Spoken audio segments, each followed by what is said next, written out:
welcome everyone to Build Initiatives Home-Based Childcare Rising to the Challenge and Lasting Infrastructure Needed to Support Providers. We are entering on mute, and as everyone enters, if we can take a minute to put in the chat box your name and state. We'd love to get to know everyone a little bit better and connect and see who's here. And we're also going to launch a poll to see what aspect and role you play in the home-based childcare world.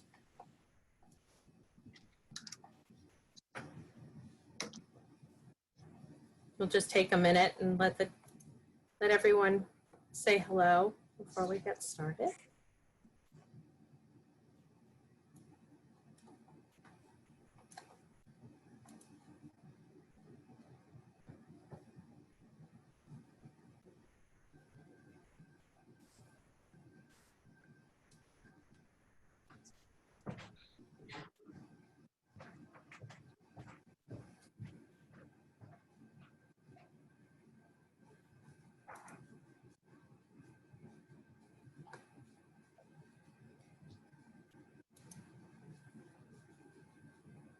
And for Zoom safety, we do have the waiting room on, so I appreciate your patience. And as we're letting individuals in, just new individuals, if you want to let us know who you are in the chat box and take a minute to answer the poll.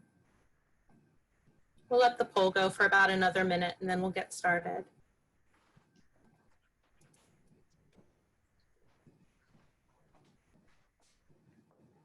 While we're waiting, I'll say hello again. My name is Danielle Fuentes Johnson, and I am a Learning Communities Technical Specialist at the Build Initiative, and I'm joined today by my colleague, Jeanna Capito.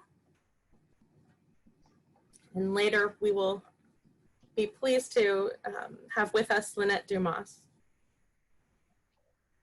from NAFCC.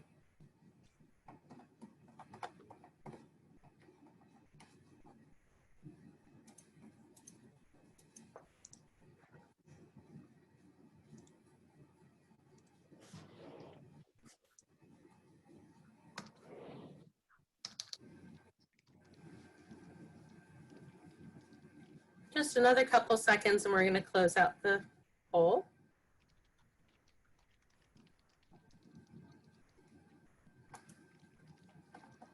All right, let's go ahead and end the poll.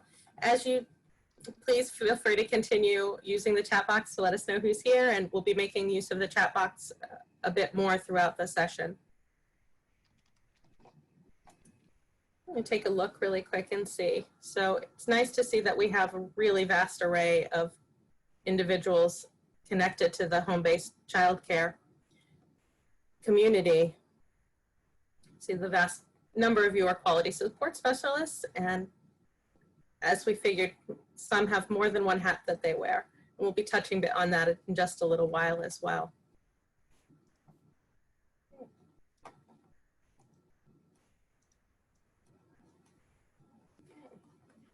Jeanna, if we can advance to the next slide.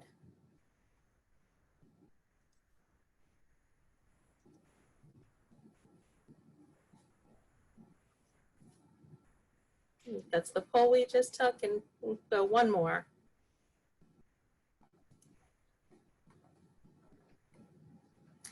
So thank you all, and thank you. We want to start by saying thank you to those that were able to participate last week in our impromptu discussion and pivot. On that call, we discussed the impacts of structural racism and COVID-19 pandemic on home-based childcare and heard from a number of strong leaders. The conversation reminded us of the uniqueness and strengths of home-based childcare, as well as the important relationships between family childcare providers, the quality supports and individuals that directly support them, and the states that hold those supports.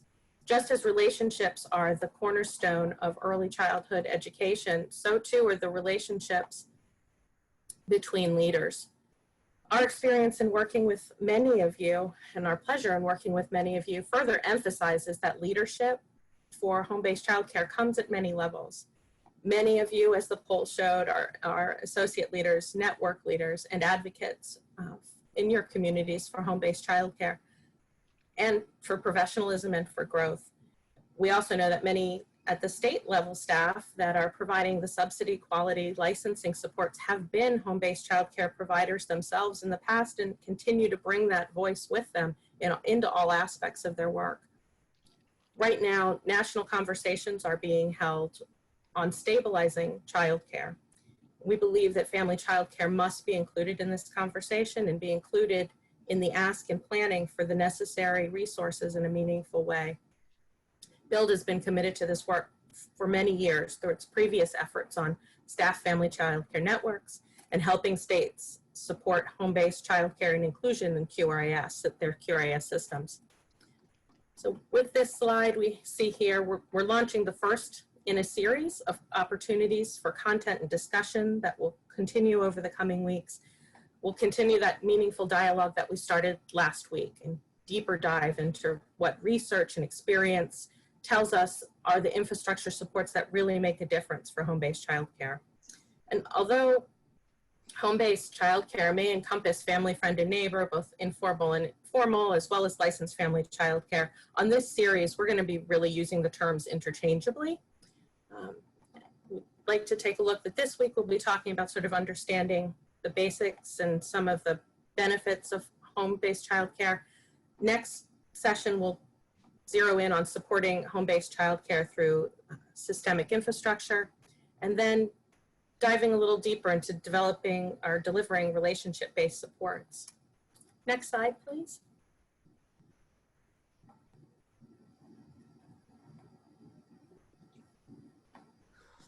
Next.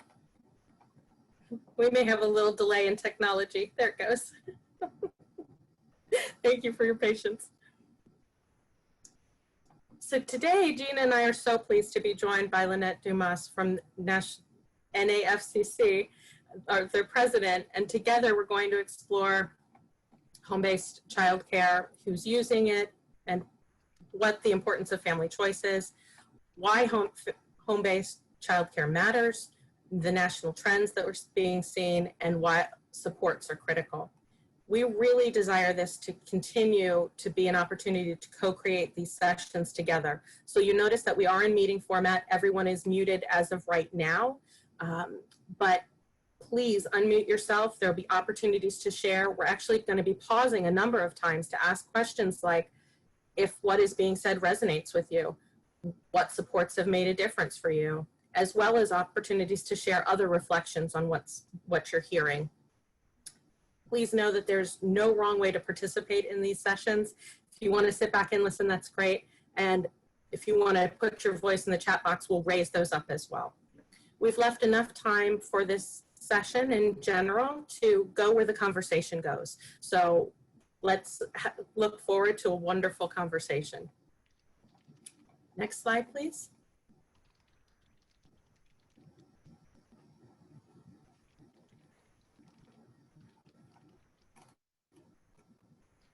So the recent COVID-19 pandemic has led to additional burdens and restrictions of home-based childcare, but it's also shown a light on what research has recognized as home-based childcare strengths.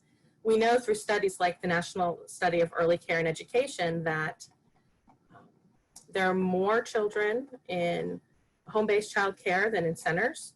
Low-income families with non-standard work hours use this care. There's a flexibility to the care that isn't available in centers and a responsiveness to families' needs that would highlight and a benefit. And about 1 children in subsidized care are in home-based childcare. So even during COVID, many family childcare remained open and able to serve families, which positions them in a potentially better chance for survival. Despite years of provider decline and lack of resource investment and limited attention to the field, many now see home-based childcare as ready to be the childcare that's most needed and responsive in this post-COVID world. In order to see lasting growth and enhancement of the field, intentional decision-making and infrastructure supports really need to occur like never before. Next slide, please.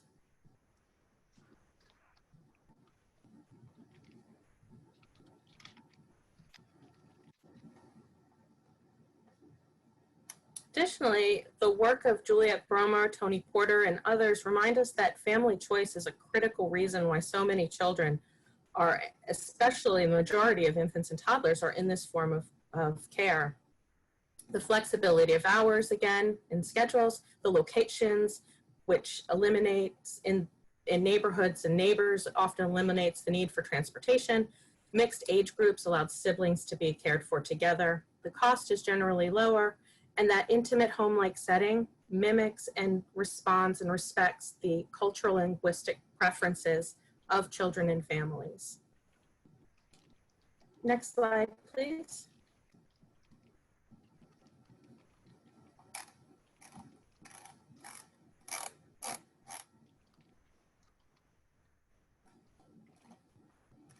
So with that, we would like to invite Lynette Dumas from the National Association of Family Child Care. Lynette, so glad to have you today.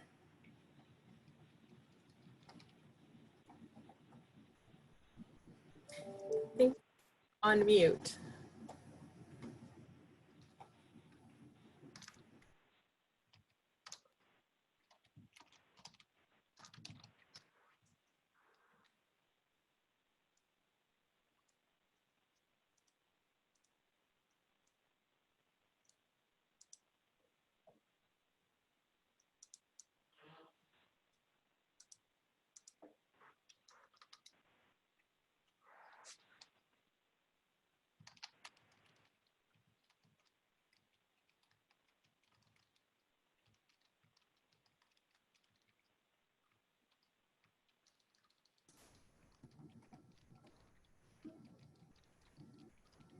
Here a minute ago, let me work on that.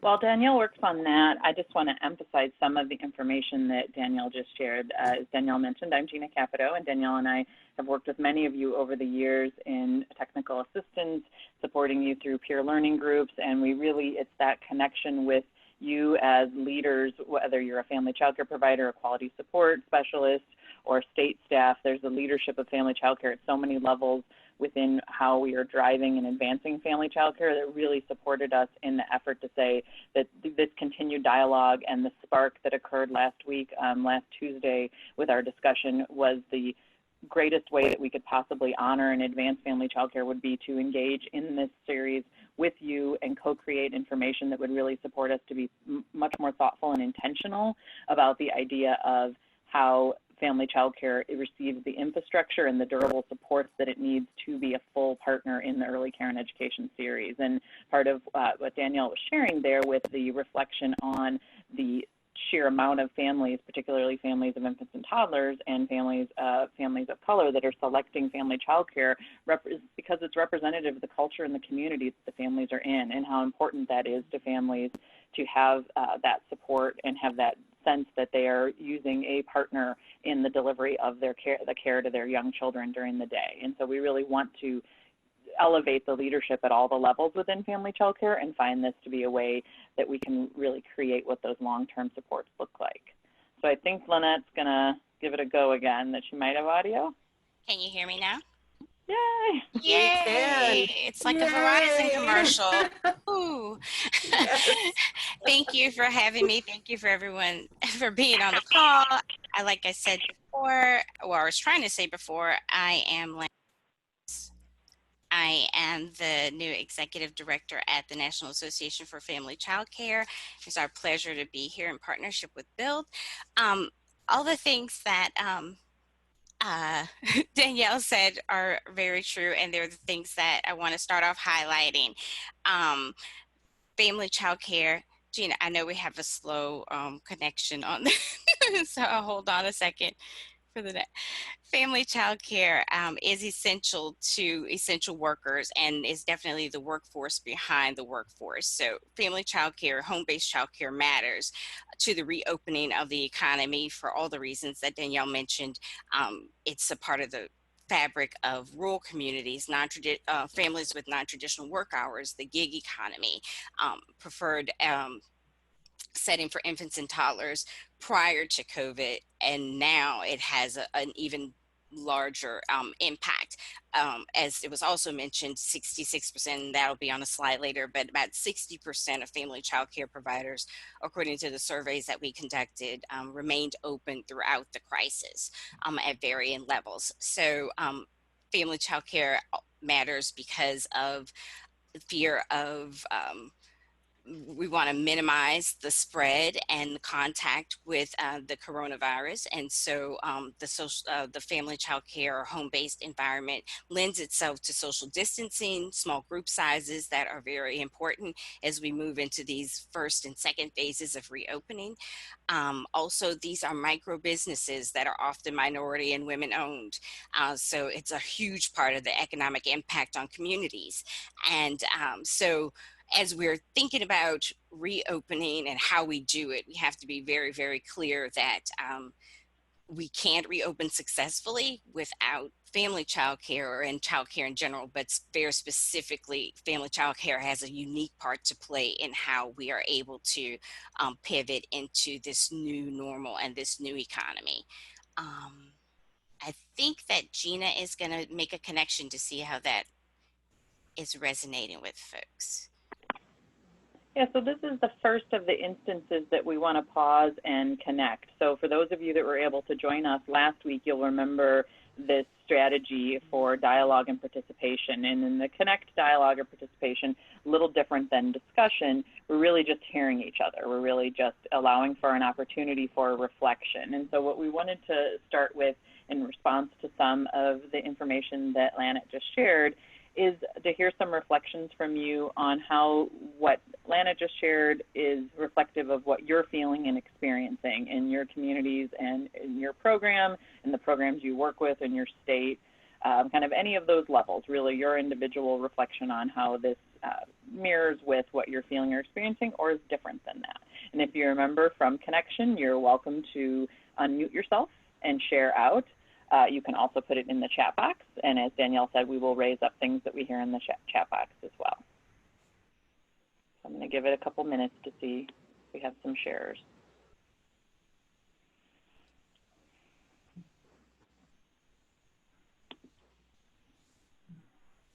I guess I would just like to make a comment about the gig worker sort of thinking, and it never really occurred to me until, I guess, until COVID hit, and it's highlighted all these inequities and in the fact that family child care is kind of sort of taken for granted, not really sort of, it is taken for granted, and that providers are really working without any benefits or supports. And in the name of gig, you know, like just using that term is disturbing, and also but resonated with me. And I guess it's more of a comment, but I appreciate seeing it elsewhere, because I think that in this particular moment we're speaking more truth to power in terms of where family child care sits, and I'm hopeful for change. I'm really curious about the funding that's coming down the pike, if it might make it the Child Care is Essential Act. If you have time to talk about that, I'll mute myself. Thank you. And thank you for the presentation. Thank you. And that is one of the other strategies with Connect. If when you reach the end of what you're sharing out, you can say, I'm complete, or as Kate did, saying, thank you, and ending that work.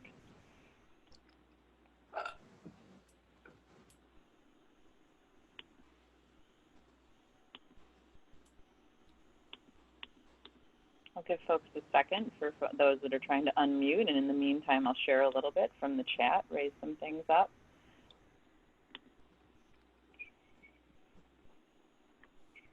So one of the first things that was raised and then echoed is that Caitlin raised the worrying about the CCDBG funds going to prop up childcare centers rather than investing in new supply. We needed more educators pre-COVID, but that's even more important for home-based care today. And then Steve Rohde shared the same concern as Caitlin, and added to it that there is not long-term thinking or strategy going into how to come out of this better than we came in and have a more robust system. Azmi Chaudhry agreed with Lanette and shared that many times those are the first frontline educators for children and an extension of their parental role and family members while preparing them for school readiness, leading to foundations for workforce and career development. Another benefit that was shared by Susan Case is that sibling groups can be cared for together. Joe Peralt reflected that the Professional Family Child Care Alliance of Georgia is still working with many providers that are in survival mode.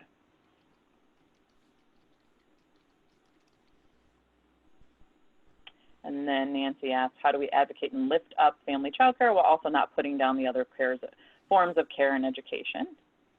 And Jennifer, thanks for completing that one. Jennifer, I wasn't sure when I first read it. I have said this before and will continue to say it. The recognition needs to be that there will need the media to recognize the essential work FCC does. Without childcare, no one is working. I'm going to pause there on reflecting, and thank you for that sharing in the chat. Other shares? Anyone that's ready to come off mute?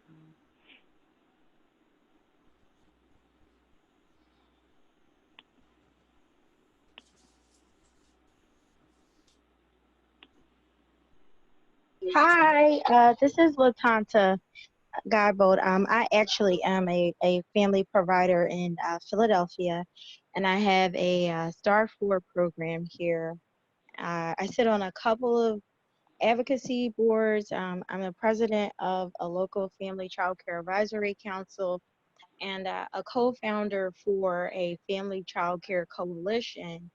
And one of the things that we've been just trying to get a better understanding on is how do we get supports for student loan forgiveness for family providers who are working in high quality programs, who are certified teachers and have higher level degrees.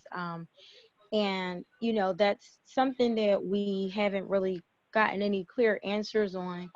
And, you know, we just don't understand how this system can continue to divide educators in this way if we're saying a teacher is a teacher, yet we're not seeing the same support in this capacity for family providers. So I'm just curious to hear some feedback around what direction we should probably be focusing on with respect to just getting something at least started.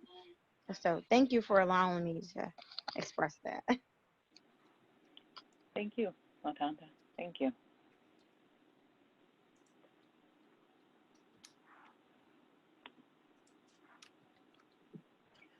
From the chat, oh, go ahead, Yolanda. Yeah, share yours live. Dean from New Jersey, Jersey City, 5-star rated program, the first in the state of New Jersey. My concern is, unfortunately, I was closed throughout this whole COVID pandemic. I actually transitioned my program prior to that, just doing emergency and backup care, because I felt overwhelmed with being a 5-star program and really not getting the support from the resource and referral, clients not willing to pay. And then recently, my certificate was expiring in May. So in January, I started the process to renew it. And, you know, the substitute came up. You must have a substitute, which is my husband, who has been from the ground up from the very beginning. My biggest support, my biggest advocate, who helped me get to 5-star. And it just became overwhelmed throughout the whole COVID, trying to get all the necessary requirements for the substitute. Okay, now I'm the first frontliner as a provider. You know, I provide the care. All of my ducks was in a row, and it just made it so difficult that my certificate had to expire because there was no way for my substitute to get CPR training at that time, see a doctor. And because of that, I'm not willing to run my business any longer as a 5-star family child care provider. You know, I've been involved with the state. I've even participated on many initiatives with the bill. And, you know, last year New Orleans as well as Washington, and I feel disheartened that as a high quality program, you know, I feel I'm forced to close and seek other means for financial support to provide for myself and my household. So I don't know really, you know, if it's worth continuing to be a provider, and a substitute carries just as much weight. That's my whole point. To me, I feel like a substitute carries as much weight when they will only really be needed if I have to go on vacation, which I would close. If I have to take training, I work around my schedule. And because of this, I can't renew my license because my substitute don't meet the same requirements as myself, which they would never really be here, maybe 5% of the time if I needed backup care. And that's a big problem, having a substitute. Thank you, Yolanda. And Kristen echoed in the chat that raising this issue area, especially in the substitute issue, especially in an area where you don't have children that are on subsidy, that you're not receiving the revenue of subsidy as well and being required for the substitute. And then I also saw that Holly raised her hand. So Holly, go ahead. Hi. So I'm a researcher, but I've spent a lot of time talking with family child care providers, and worked with Juliet Bromer and Tony Porter to create a conceptual model for quality in home-based childcare. And I saw in the chat box that folks are talking about, or that, let me see, Nancy asked, how do we advocate and uplift family child care while also not putting down other forms of care and education? And I think it's really important that those of us that are interested in supporting family child care work toward what is distinctive about family child care. Family child care is distinct from other features of home-based child care. It has special things like when is a substitute necessary, so that rather than having requirements that are necessary for large institutions where people come and go, we make accommodations for small home-based settings where maybe family is more of an appropriate model than school. That we raise that up and honor that as a valuable and important place in the field of early care and education, rather than always trying to make family child care seem like a school or like an educator. So it can be school-like, it can be education, it can also be the best of families that also provide children's early learning opportunities. And so if it's okay, I'll post the conceptual model for home-based childcare in the chat box, a link to that, because it's a free resource. And people might take a look and see if that terminology helps them be able to describe to other people what's distinctive about their care. That's great, thank you. So I'm going to move us from the Connect. I really appreciate the sharing and the opportunity for folks to be able to share sort of how the information is resonating with you and what you're experiencing. One thing that Danielle and I should have made clear at the outset is that we are, part of Connect is to hear you and then also think about how we can integrate in some of the questions or resource requests or things that are brought up and ensure that it informs content, not necessarily with answers today, but certainly throughout the series. And I think that by certainly having Lana with NAFCC here as well, we're thinking about how these different systems that are also advocating for family child care, and much like Holly said, thinking about what is unique and how do we build things that are strong and good that reflect that uniqueness of family child care, that we're all listening and thinking about it. And then again, not that we're going to have the answers and tell those answers to you, but that we're hearing you and then hopefully co-creating some of those answers together. So not that we would have the answers necessarily in this moment. We do have new content and information to share, and we will across all the events, but we really are, and across almost 200 people looking for interaction and discussion, and we really appreciate you all for jumping out in front and sharing some of what you're experiencing and reflecting with us. So I'll turn it back to Lynette, and I'll share my screen again for you there, Lynette, to then talk about some of those national trends. So can you guys hear me? I'm making sure. Great. So when this pandemic was announced in early March, the team at NAFCC decided that we needed to get a read on what was happening in the field so that we could respond and get other folks to respond to those needs so that we could support the field, as is our calling as an organization. So the original intent of our surveying family child care providers was that we would do the survey at multiple touch points during the crisis so that we could get a gauge on if things were getting better or getting worse and what was happening.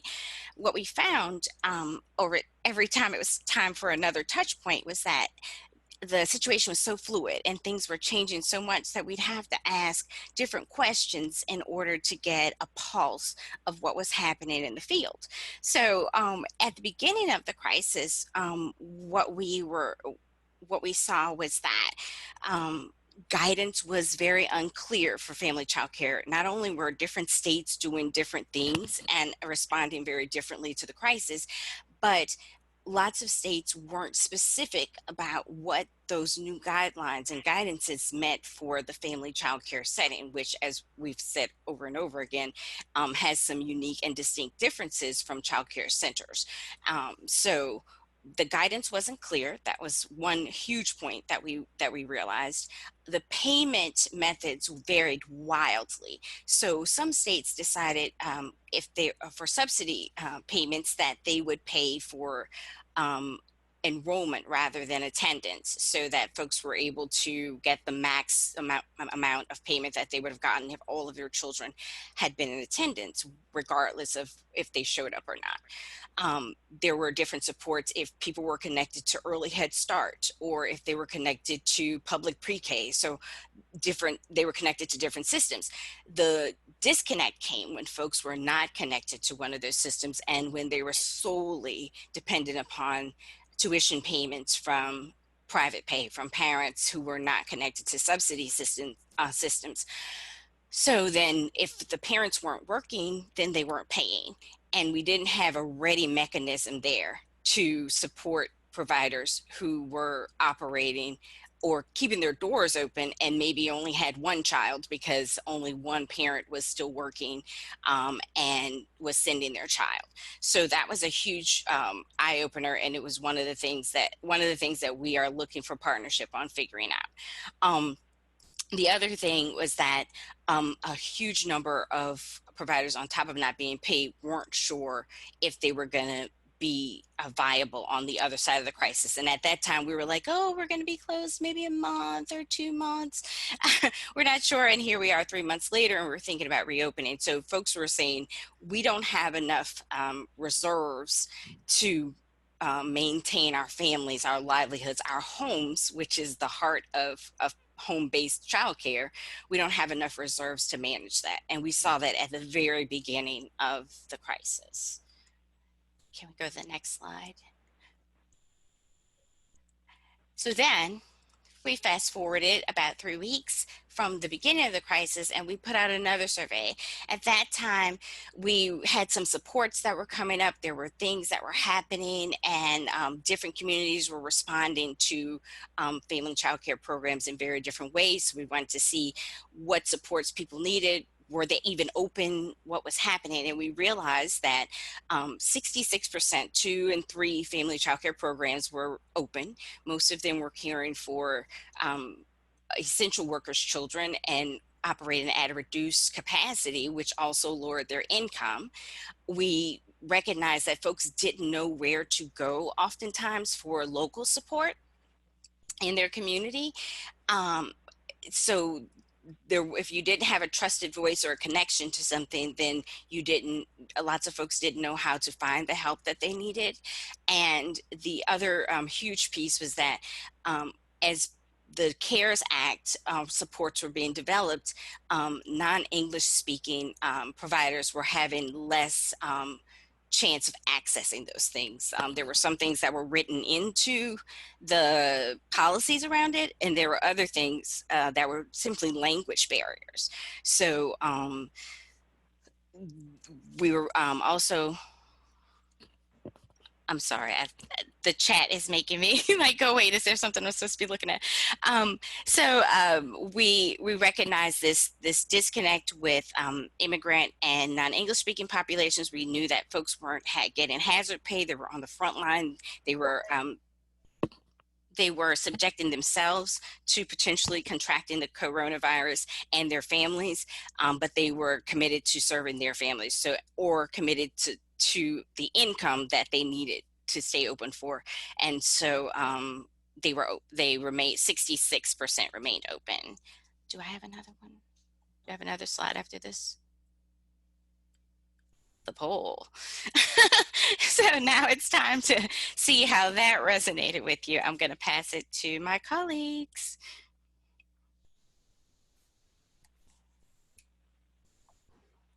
Is it Danielle or Jeanna that's going to do the poll? I'm bringing it up actually right now. Thanks, Janet. I'm sorry. There's a lag on my end. I apologize. Yeah, no, we're all having a lot of delay, so everybody bear with us. The slide advancing is delayed and the sound is a little delayed too, so sorry about that. So the poll is to have you just do another check-in on how does what Lanette just shared around the surveying resonate with you and your experience as a provider with COVID-19 and your experience with the providers that you're working with on behalf of states or quality support specialists. So let's just take a second. Oh, I have to hit the launch button. Sorry, everyone. That might have been a user error.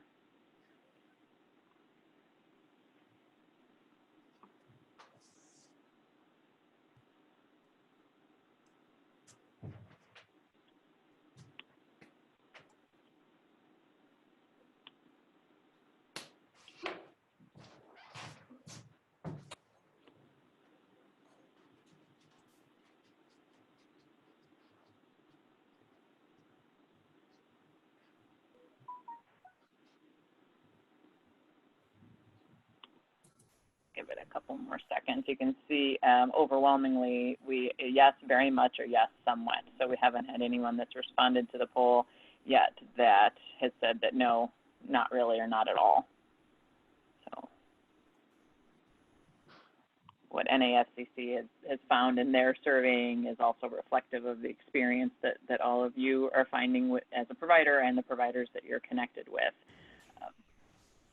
And one of the other things I want to share that was shared in the chat at times can move a little quick, and I'm not sure if everyone got to see, JJ from Alameda County shared about the some of the additional concerns in the economic security for FCC as the cost-benefit analysis work is going on around the number of children in settings and the cost of having doors open, that this is another threat for family child care because it's already strained supply of child care, and then kind of making assessments around the viability of different modalities to serve children. And as Lanette said kind of at the outset, as well as Danielle, we know that the family child care is better primed because of already having small group sizes, but that's still, that cost-benefit analysis can be another threat for family child care. And just share that Steve from Maryland Family Network shares that he just completed a survey. Sorry, the chat jumped on me. Preliminary results are very similar to those that Lanette mentioned. 60% of programs were open during the pandemic under special permission and taking essential personnel only, and they'll have the full results to share next week. So that'll be interesting to hear from another state.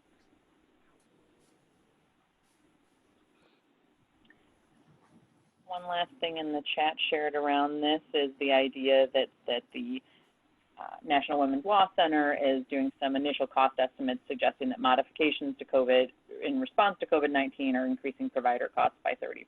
And I can echo that too from some of the places that I've done some cost modeling around. Yeah, so Megan said that we did a training, required training for Connections North. We did 2 of them for them, and they weren't supposed to give out the certificates until they got the training evaluations. And they only got 30. We are going to ask if you're not speaking to the group that you go on mute. Thank you. Okay.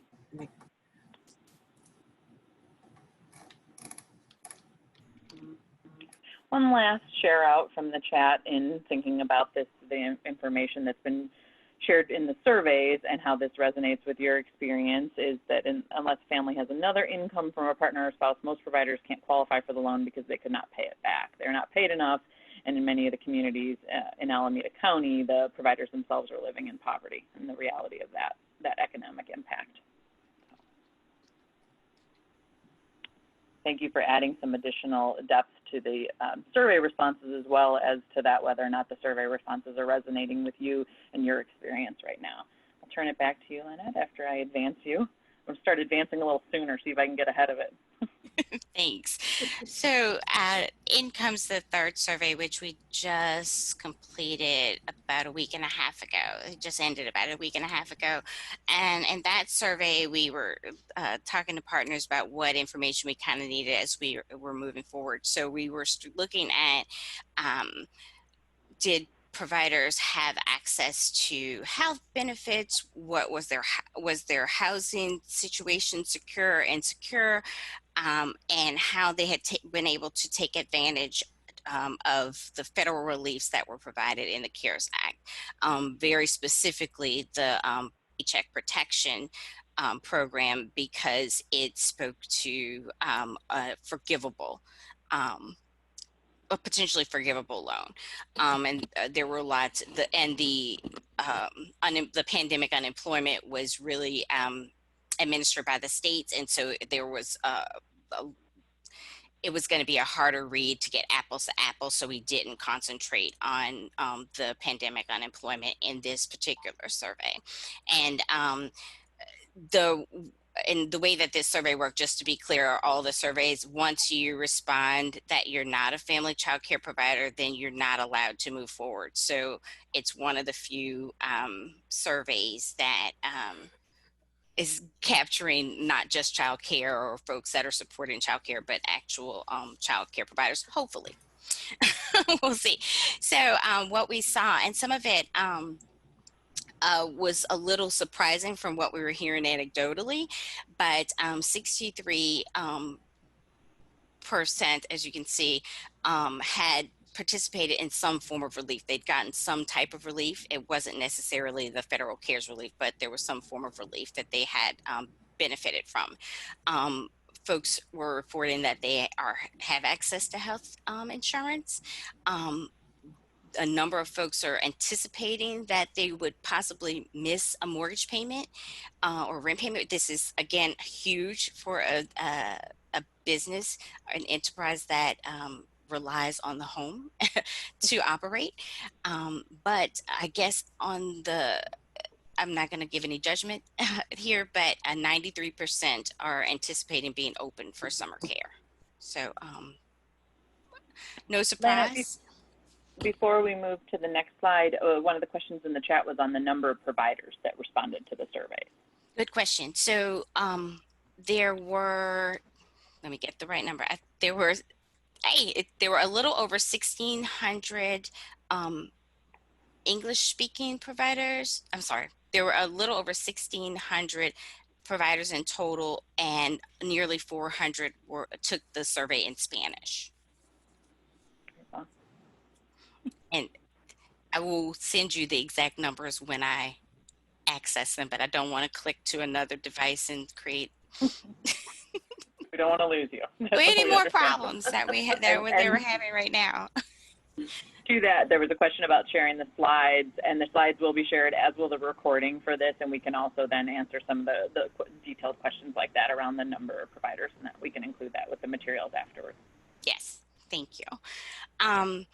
At the time of the survey, 2/3 of folks had not actually taken advantage of the Paycheck Protection or the Paycheck Protection Program. They had not applied. I'm going to talk on a later slide about that a little bit more. Of the folks that had applied and were approved, most of them were approved for less than $10,000 or less in assistance. And then of those folks, only a little more than half of them feel certain that they will be able to, a little bit more than half of them feel uncertain that they will be able to meet the requirements that were at that time, and the requirements have changed since the survey went out. The requirements at that time that would allow those funds to be forgiven. So speaking to what folks were saying about folks not being able to repay a loan, we knew that from the onset, and so we were pushing the PPP because of the forgivable portion of it, and trying to make sure that we prop people up to be able to be eligible for the forgiveness. But a little more than half of folks aren't sure, but we will do whatever we can on our end to make sure that folks are prepared to have that forgiveness. And I think we have a little bit more. Yeah. So we'd start looking at reopening and what folks need to reopen. And a lot of it centered around guidance, clear guidance on reopening safely, because again, family child care programs are not only exposing themselves to the risk, but their families to the risk. It's very different than leaving a facility where you can, get home, change your clothes, shower, and kind of get rid of the potential contaminants.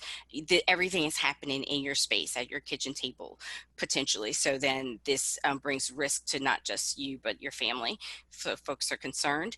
Lots of folks need help procuring the protective gear that they might need. That's been a trend all along, getting the essentials that you need, cleaning supplies, paper goods, food, and now safety equipment. And then and it's very understandable because of the very thin margins in the setting, that most people need help to cover the loss in income that they're experiencing because of the low attendance or the reduction in ratios, depending on how the reopening is guided in their communities. So really heavy lifting to do to figure out how we're going to handle these things. I think we have another touch point before I get into, nope, no touch point. Straight in. So what has NAFCC done to help? And we are a small but mighty machine, a little engine that could, and we are doing everything that we can. And we can't do enough, and we certainly can't do enough without partners and folks on the ground. But what we have done are provided extensive resources on our website around the coronavirus. We have offered one-on-one technical assistance around applying for the PPP. And like currently, we realize that there is another $100 billion in PPP funding that has not been accessed. And so we have another round of technical assistance that we are about to promote. We're doing training and tools and getting together to promote, because we want to connect as many family child care programs to these PPP funds, and make sure that they apply for the right amount so that they are eligible for forgiveness and don't incur an additional debt.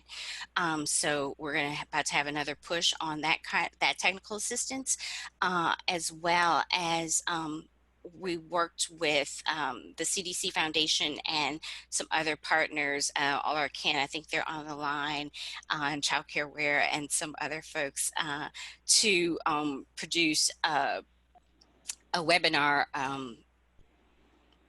last week, a webinar last week on guidance for child care. How do they, yay, all our kin is in the house.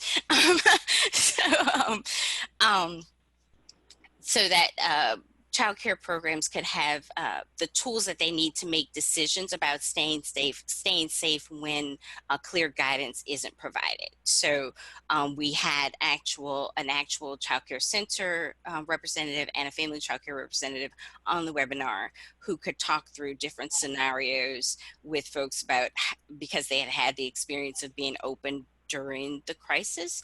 And so we talked about things about sign in and sign out, arrival and departures. We talked about meals and play activities and consoling and a toddler, those kinds of things. We're planning on doing some more training around that so that folks can really see how to implement those safety guidelines into their programs real time, things that actually mean something to the setting, because things that we want all the training and the technical assistance to be setting specific, because it's just easier to implement and it's better for the programs and the children in that way. So those are a couple of things. We're obviously doing lots of things every day to support the field, but these are 3 of the things that we want to highlight in regards to the our pandemic response.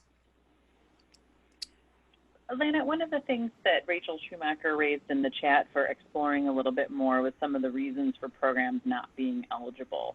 And her kind of working understanding of it is that for some it was having access to the right kind of bank or having good accounting records as a barrier for some, as well as language. Do you have any reflection on some of those?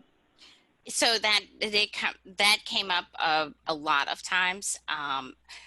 It's actually not true that you have to have a connection to the bank. And in the second round of the PPP funding, they made it clear, and they disseminated funding to smaller institutions and made it a little more accessible. So the bigger banks were giving a lot of trouble to family child care providers, and not just family child care providers, but lots of small businesses. And so I'm happy to have conversations offline because I don't want to go too far around the PPP stuff, but there were language barriers because things were not translated. And I think I slightly alluded to that earlier. Things weren't translated into enough languages, and the banks are not accustomed to doing technical assistance and walking folks through the things, and they were just trying to push out the dollars, and they had not had the guidance or the timing or any of the things to have materials translated, and the loan processes and the terminologies and things involved are complicated for a native English speakers, and definitely harder in translation. So another thing that we did was to have a session with Tom Copeland around the PPP, which was done in Spanish, and that was about 2 weeks ago. Where we had, I think, 700 registrants for that. And I can't tell you how many people actually attended. I'm seeing chat things and I can't read them. And so it's just distracting me. So there's a few things in the chat. I am kind of trying to, some is feedback. And again, thank you all for sharing with each other some of what you're experiencing, what you're finding, maybe some of the workarounds that you're, or the way that you're encouraging each other and encouraging providers. So I'm trying to wade through it for you too, Lana, to kind of make sure that we find the questions. One of the other questions that we may want to reflect a little bit on was also raised by Rachel regarding the idea that as some states are reopening or adding new requirements, again, because in many instances family child cares weren't places that closed, but the smaller group sizes are keeping children in groups, how that's playing out in impacting family child care, because you know the idea that you wouldn't combine classrooms at the end of a day in a center, if that is impacting family child care, since family child care is often the flexible source that has kids come from school at the end of the day for to be with their siblings. So any reflection on that impact? So, interesting, and thank you, Rachel, for bringing up that point, because one of the survey questions was about the mixed age and how folks were going to handle it, and that wasn't a piece of data that I chose to highlight here, so I don't have it in front of me. Again, a piece of data that I'm happy to share with the group and in the chat, and I apologize because I didn't anticipate that piece. We can circle back and we can add that when we send out further information. Yeah, like I said, we did capture it, but I didn't put every single question on these slides, and I don't want to give wrong information. Yeah, no, we will follow up that and include that. So I think we're going to pause again for a minute and have an opportunity for a little more discussion. And just put out there, based on what you've heard and your experience, what has made the difference for you as a provider or a support person for a provider in seeing how family child care has come through this pandemic or is in the process of coming through this pandemic?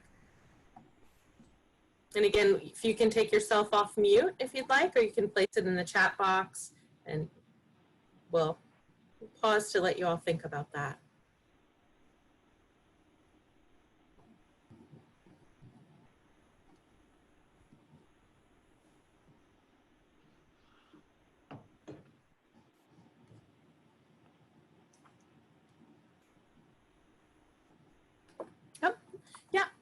What we're looking for, thank you, to repeat the question, we're looking, what has been something during this process that has made a difference for you, whether you're a provider, someone who supports providers. One of the things we heard last week on the call, there was a lot of pain, there was a lot of frustration, but what was also lifted up was a lot of hope, a lot of ideas and supports that had made a difference. And so we wanted to have a little more time to explore those and see what has made a difference during this time.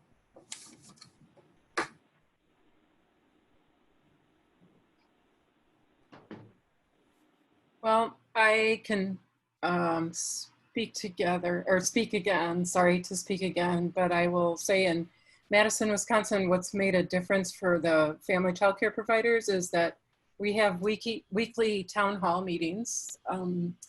One is in Spanish and one is in English on different days.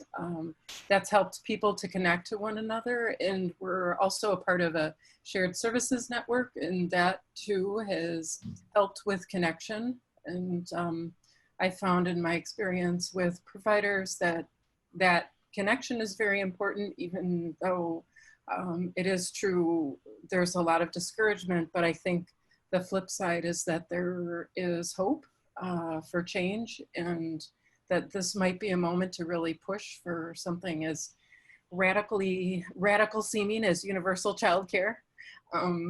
That's my dream anyway, but so I guess I see two sides of the coin, with lots of challenge, but also hope. Thank you. Thank you. I'll take a few from the chat box. Amy Christensen mentions that coming together as a community to support family child care providers with grants and resources. Yolanda Dean mentioned that always be ready and prepared for an emergency contingency planning, but financially being a provider definitely needs to support needs support of another working adult. Nancy mentions listening to providers and not assuming anything. I'll pause there and see if there's any other comments, and we'll go back to the chat box in a minute.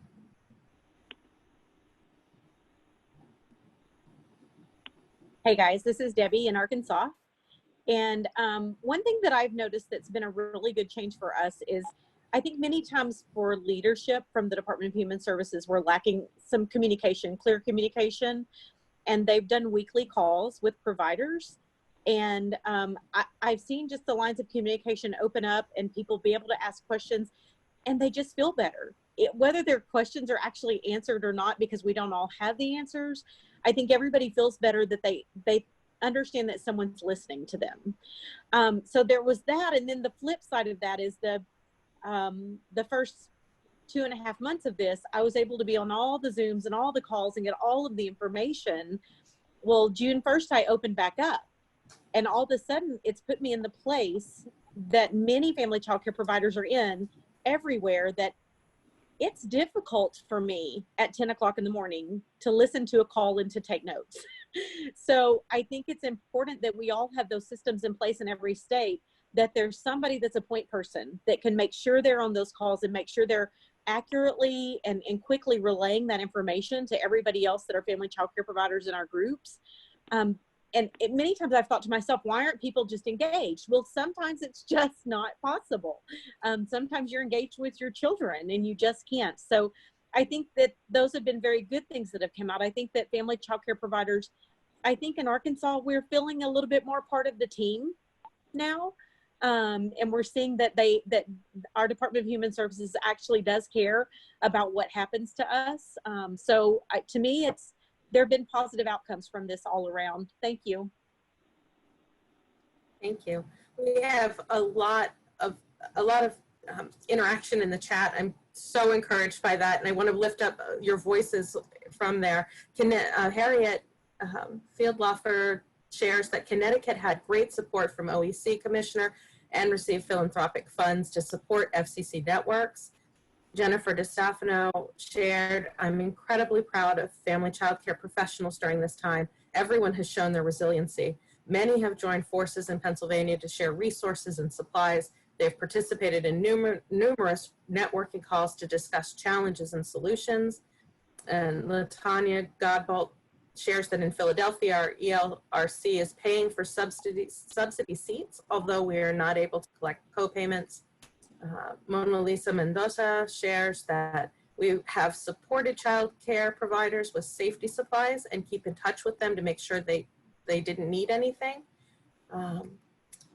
That this has been a good, Jennifer reiterates, this has been a good opportunity to connect with our providers in different ways. We've connected more than we normally are able to. Nancy Jose, we gave over $300 $1,000 grants to providers as well as free hand sanitizer and bleach. Joe Peralta in Georgia, that providers have come together as a COVID-19 family child care crisis management team. We have also received a lot of support through coordination with about 15 state level professionals and advocacy groups. Northern Montana providers have stayed connected through weekly Zoom and FaceTime meetings, sharing positives and frustrations they're sharing. I see more of a connection between the providers. They're not feeling alone in this. Hopeful that the pandemic will be an opportunity to elevate the status of FCC by making the unique benefits of family child care visible to the general public.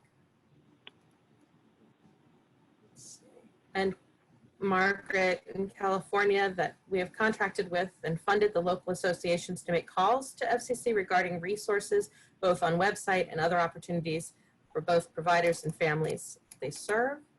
I think I missed one. And one from Holly shared that what I learned from the Great Recession and my interviews with providers is that it's really important to be flexible. There are so many different ways to provide home-based childcare that systems that support them, include them, really need to be flexible. All right. Well, thank you so much. I'll leave another couple seconds if anyone else had something that they wanted to share directly. And then we'll move to our next slides with Lynette.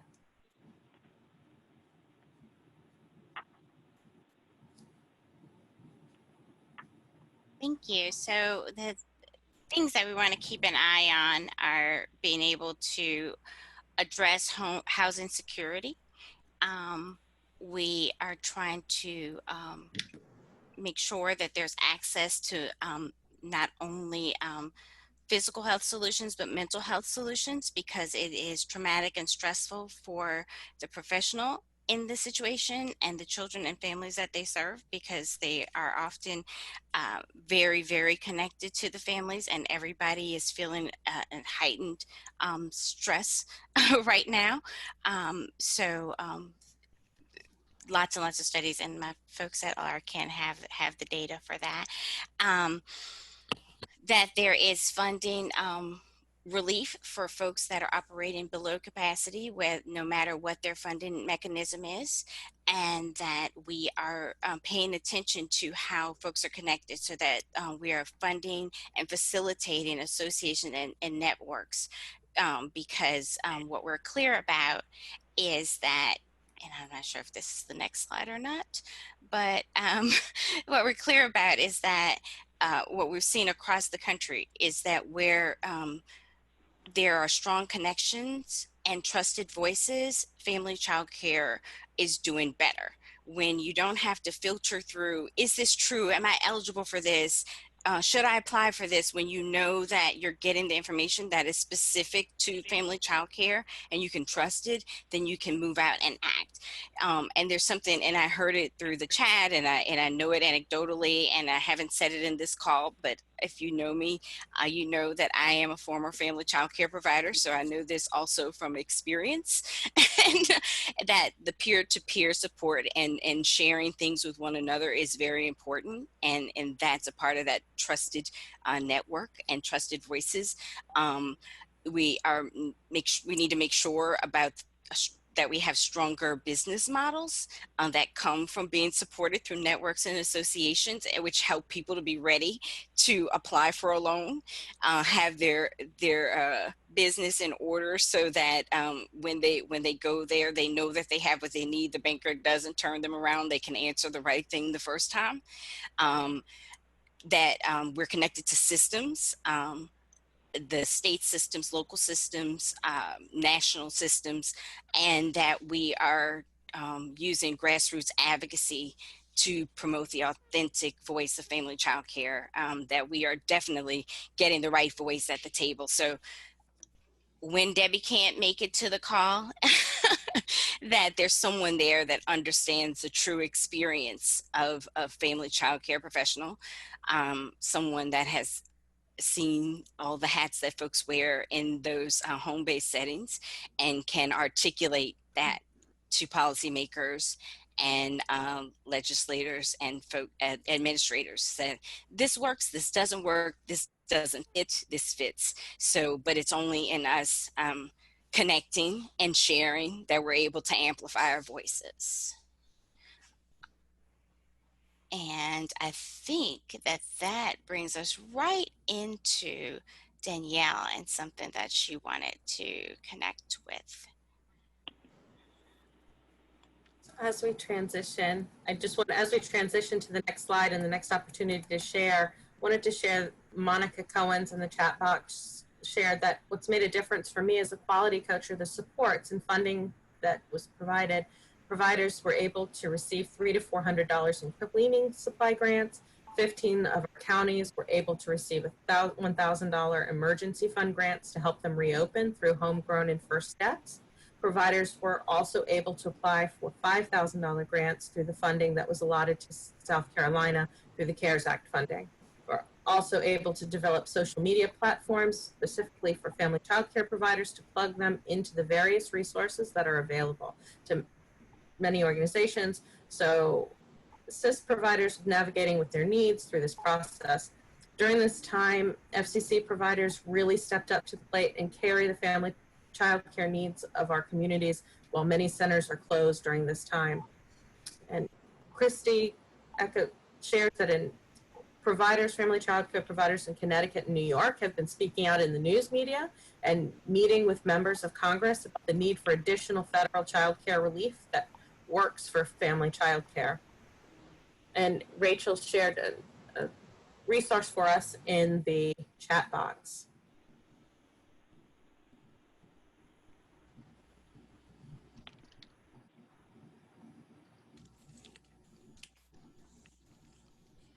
Danielle, we're going to do one more connection, and I've seen and we've all heard lots of great, strong examples of how these connections have happened for providers in your states and communities. So what I was hoping for is not to ask you the question afresh, because we are listening to you and we're hearing you. Wanted to see if there were any others, just give you another moment to share out how these connections for family child care providers are happening. And by strong examples, we certainly could mean something that's been around in your state or community for many years as a place for family child care to plug in to resources for home-based care to access and get those strong communications, get the sort of supports that they need, or things that, as some of you have already shared, some things that really grew out of the response to the pandemic and provided a place to plug in. So either level of connection or example of what that's been looking like. We're just going to give it a couple seconds for a few more share outs on this.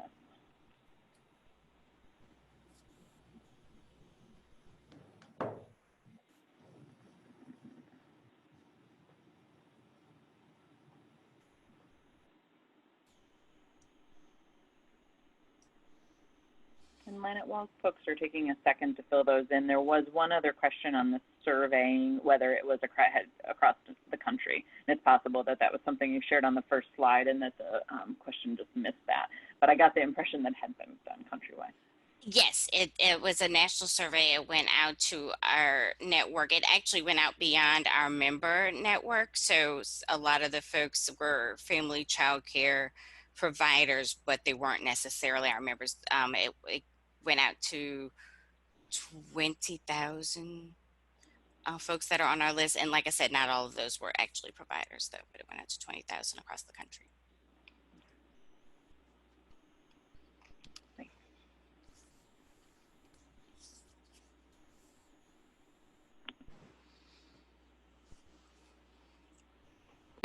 And I did want to connect and say that all of those state supports are reflected in the survey, where a large majority of folks had actually received some relief, but they hadn't connected to that federal source.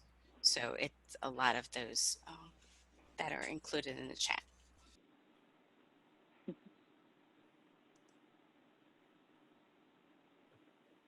So I appreciate Joe sharing out that the family child care community in Georgia has had regularly scheduled quarterly meetings with the Georgia Department of Early Care Commissioner and the deputy since 2018. So an example of that communication structure. And then some building of crisis response coalition for Virginia for the Alliance of Family Child Care Associations. So you may be kind of thinking a little bit about like, what next? What next this conversation? So we, as we said, we don't believe that we have the answers. We believe that we have a unique opportunity to co-create those answers with you. We do believe over the course of many years of working together with family child care leaders at multiple levels that this idea of what the supports look like and how you support a state or region to really build the infrastructure to carry out those supports, it takes some time and it's complex, but we've definitely made really good headway in that by working with states and regions. And what we want to do is raise up some of the recommendations and the structure and supports that are necessary to do those good, durable, long-term supports and infrastructure at a state or regional level to carry out those supports.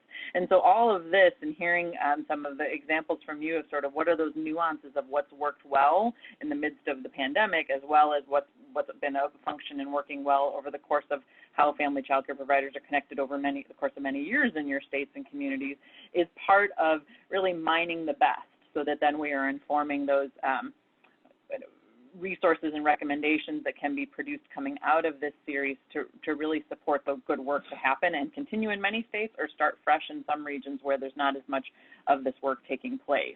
So we're really hearing you from the perspective of that communication and clear, strong communication is a critical piece, which ties very much to the idea of a support structure that folks are able to plug into. And by that support structure being really local and very tailored to the need of the different local regions and communities of family child care providers is such a critical piece of it as well, because it looks different across all of your states, let alone across the whole country, of course, and we know that. And so really being clear on that what that nuance is of how you do the really well-tailored work for family child care and build supports that are responsive to not just the unique nature of family child care, but the variances across different communities of family child care providers. So we are gathering all of this and digging in on some of the questions with you to really begin to unpack some of it and put it together in a set of recommendations that further staff family child care network concept, further the idea of associations as that place for supports, that really build on places where these resources and connections and communication strategies are working really well, and how can we make that easier and more turnkey for all states and communities to engage in. So in that spirit, next week, and as we mentioned that we're engaging here in a series, the next part of the series is then next Tuesday afternoon as well, and then the third is the following Tuesday, and we'll kind of continue to talk about the topics as they roll out week to week. But just to give you a little flavor of the focus of next week and this idea of supporting a home-based childcare through systemic infrastructure, we're going to engage in a discussion with this concept of those locally based connections that are part of a statewide system of supports, and that's through the Massachusetts Family Child Care System approach, which is a network approach, and really engage with a local leader of one of the family child care systems in the state of Massachusetts and reflect on the impact, the benefits, and the how they do that work and what that work looks like. And our speaker, Rosemary Hernandez, is also a regional leader and state leader of the Family Child Care Network in Massachusetts. So it's a real opportunity for her to be thinking about the state and then the local implementation level and engage in the dialogue with us. An opportunity to ask questions, raise up ideas, and again, here's some more examples of the work in progress or some of the things that you struggle with in order to do this work well, or ensure that as a provider you get the supports and get your voice heard and what those supports are that you need. With that, I'm going to see if there's any last reflections or questions from Lanette, Danielle, or the audience as large. So I'm going to give it a pause for a sec and see if folks want to share anything out. So just a reminder that family child care is the workforce behind the workforce. And in order for us to stay effective and viable, we have to be connected and focused on the uniqueness of the setting and the supports that are needed so that we are viable, because we are critical to reopening and staying open. And so the more that we connect, the better it's going to be. So we need to make sure that no matter how it happens, that we are connected.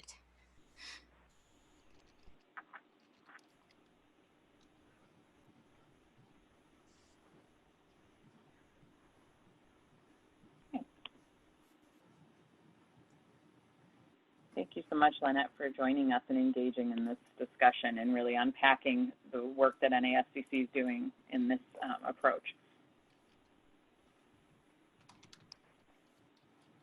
It's my pleasure. I'm sorry, I got lost in the chat box. We love a good active chat. It gives us a little bit of integration. We got to keep more than one thing happening at the same time. The third session is 2 p.m. Eastern. Yes. Thanks, 2 to 3:30. 2 to 3:30 Eastern.